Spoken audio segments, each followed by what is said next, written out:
आइए इस प्रश्न को हल करते हैं। हमारा प्रश्न है साइन इनवर्स ऑफ साइन 3π/5। अब आप सोचेंगे कि इस प्रश्न को हल करना तो काफ़ी आसान है। आप कह सकते हैं कि यहाँ हम साइन इनवर्स से साइन को कैंसिल कर सकते हैं और हमें 3π/5 इसका उत्तर मिल जाएगा। इसके लिए आप यह तर्क दे सकते हैं कि साइन इनवर्स और साइन एक दूसरे के विपरीत होते हैं। मतलब साइन के फलन में किसी कोण का मान इनपुट में रखने पर हमें -1 से लेकर 1 के बीच की कोई संख्या आउटपुट मिलती है, जबकि साइन इनवर्स के फलन में इसका ठीक विपरीत होता है। यानी इसमें -1 से लेकर 1 के बीच की संख्या इनपुट रखने पर हमें आउटपुट में कोण मिलता है। इसलिए साइन इनवर्स से साइन को कैंसिल करके उत्तर में कोण का मान 3π/5 हम प्राप्त कर सकते हैं। लेकिन यदि आप ऐसा सोच रहे हैं तो प्रश्न को हल करने का यह तरीका गलत है। इसका कारण यह है कि साइन इनवर्स के फलन में इनपुट तो -1 से लेकर 1 के बीच की संख्या होती है, लेकिन इसका आउटपुट एक निर्धारित परिसर या रेंज में ही हो सकता है। यह परिसर -π/2 से लेकर π/2 तक होता है, यानी -90 डिग्री से लेकर 90 डिग्री तक होता है।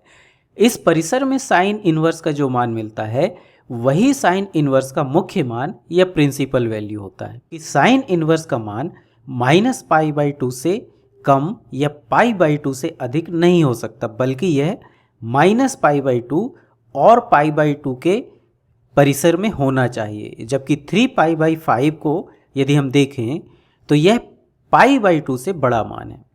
तो आइए देखते हैं कि हम इसे कैसे हल कर सकते हैं। अब इस प्रश्न को हल करने के लिए हमें इस साइन फलन में कुछ परिवर्तन करना होगा। ऐसा परिवर्तन जिससे यहाँ एक ऐसा मान मिल जाए जो -π/2 से लेकर π/2 के परिसर में हो। यदि यहाँ ऐसा मान मिल जाता है तब हम साइन इनवर्स से साइन को कैंसिल करके उत्तर प्राप्त कर सकते हैं।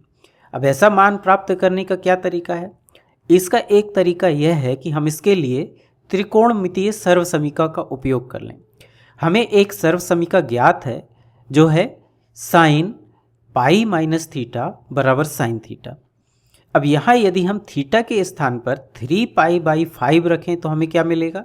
हमें मिलेगा साइन π - थीटा के स्थान पर 3π/5 और बराबर साइन यहाँ फिर थीटा के स्थान पर 3π/5। इसे यदि आगे हल करें तो हम देख सकते हैं यहाँ π - 3π/5 को हल करेंगे तो हमें मिल जाएगा 2π/5, यानी हो जाएगा साइन 2π/5 बराबर साइन 3π/5। तो इस प्रकार हम देख सकते हैं कि यहाँ साइन 3π/5 के बराबर साइन 2π/5 मिलता है। और ये जो 2π/5 है ये π/2 से छोटा मान है, यानी कि हमारे परिसर के भीतर आता है ये। इसलिए हम साइन 3π/5 के स्थान पर साइन 2π/5 ले सकते हैं। अब हम साइन इनवर्स और साइन को एक दूसरे से कैंसिल कर सकते हैं, जिससे हमें 2π/5 उत्तर मिलेगा। चूँकि यह 2π/5 हमारे परिसर यानी कि -π/2 से लेकर π/2 तक होता है, इसलिए यही इस प्रश्न का सही उत्तर होगा। तो इस तरीके से हम इस प्रश्न को हल कर सकते हैं। यहाँ हमने प्रश्न को त्रिकोणमितीय सर्वसमीका यानी कि ट्रिग्नोमेट्रिक आइडेंटिटी का उपयोग करके हल किया है। लेकिन इसे हल करने का एक दूसरा तरीका भी है, जिससे हम साइन 3π/5 को साइन 2π/5 में परिवर्तित कर सकते हैं। यानी इस मान को हम -π/2 से π/2 के परिसर में ला सकते हैं। इसके लिए पहले हम निर्देशांक अक्षों पर एक इकाई वृत्त यानी यूनिट सर्किल बनाते हैं। मान लीजिए कि ये हमारा इकाई वृत्त है। अब इसमें पहले हमें 3π/5 कहाँ होगा यह पता लगाना है। तो यह इस दूसरे चतुर्थांश में यहाँ कहीं पर हो सकता है। मान लीजिए कि यह कोण 3π/5 है। अब इस कोण के लिए साइन का मान इस रेखा जिसकी लंबाई 1 इकाई है, इसके y घटक यानी कि y कंपोनेंट की लंबाई के बराबर होगा। अब यदि हम y घटक की इसी लंबाई वाला कोई ऐसा कोण ज्ञात कर लें जो -π/2 से लेकर π/2 के बीच में यानी कि -90 डिग्री से लेकर 90 डिग्री के बीच में हो, तो हम साइन 3π/5 5 को साइन 2 पाई बाई 5 में परिवर्तित कर सकते हैं, क्योंकि इससे साइन का मान नहीं बदलेगा। क्यों?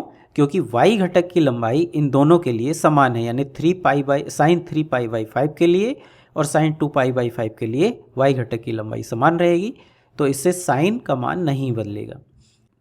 ध्यान रहे कि यह कोण -π/2 से लेकर π/2 के परिसर में होना चाहिए, यानी कि यह पहले चतुर्थांश या चौथे चतुर्थांश में हो सकता है। अब यदि हम पहले चतुर्थांश में एक रेखा यहाँ से यहाँ तक खींचें तो हम देख सकते हैं कि इस रेखा और इस रेखा के y घटक की लंबाई एक समान होगी। अब इसमें हम सममिति यानी कि सिमेट्री का उपयोग करके देख सकते हैं कि यदि यह कोण 3π/5 है तो यह वाला कोण 2π/5 होगा, क्योंकि इन दोनों का कुल योग पाई रेडियन यानी कि 180 डिग्री है। अब चूंकि इन दोनों कोणों के y घटक की लंबाई समान है, इसलिए ये दोनों कोण भी समान होंगे। इसलिए यदि यह कोण 2π/5 है तो यह कोण भी 2π/5 होगा। इसका मतलब है कि साइन 3π/5 और साइन 2π/5 इन दोनों का मान समान है। तो इस प्रकार इस तरीके से भी हम -π/2 से लेके π/2 के परिसर में कोण का मान ज्ञात कर सकते हैं। यदि आप इस तरीके का पर्याप्त अभ्यास करते हैं तो आपको ऐसे प्रश्नों को हल करने के लिए सर्वसमीका याद रखने की आवश्यकता नहीं होगी।